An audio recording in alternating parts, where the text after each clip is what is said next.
99% of people are not willing to do what it takes to make their dreams come true.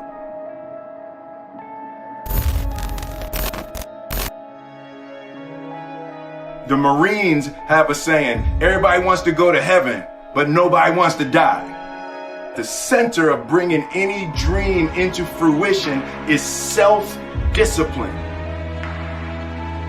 You know, something as simple as food and eating is not about your body as much as it is about your mind. It's getting command of your mind to be able to choose actions that are in your own best interest. Every day we are choosing that's not in our own best interest.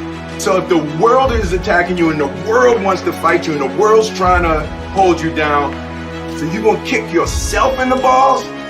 You gonna stop yourself from getting what you dream?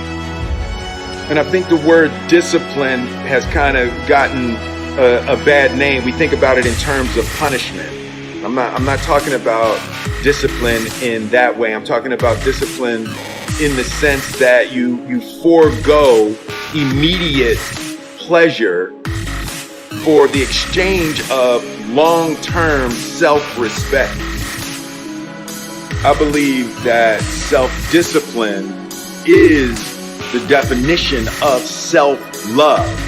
That when you say that you love yourself, that means that you have behavior towards yourself that is loving. Self-discipline is the center of all material success. You cannot win the war against the world if you can't win the war against your own mind.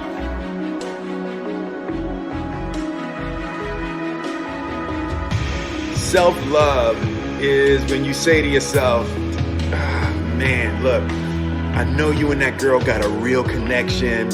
I know y'all vibe, but that's your girl's cousin.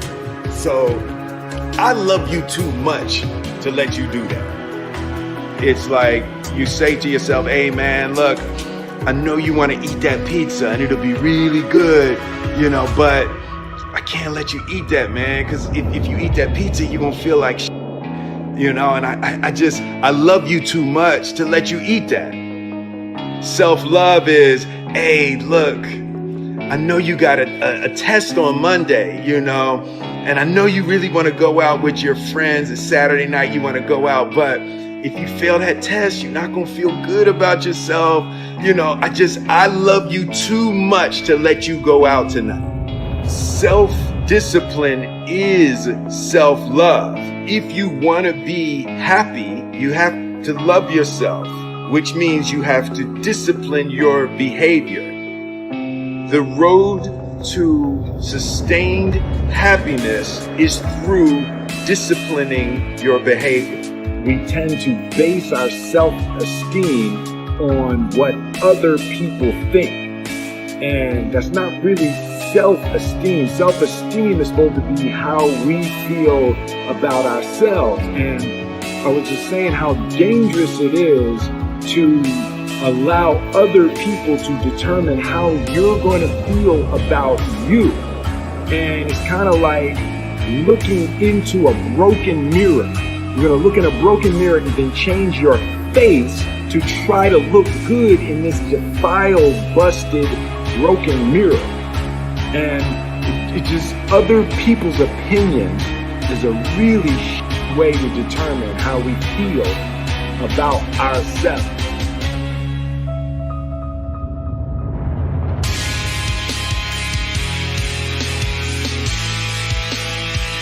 Don't matter whose fault it is that something is broken, if it's your responsibility to fix it.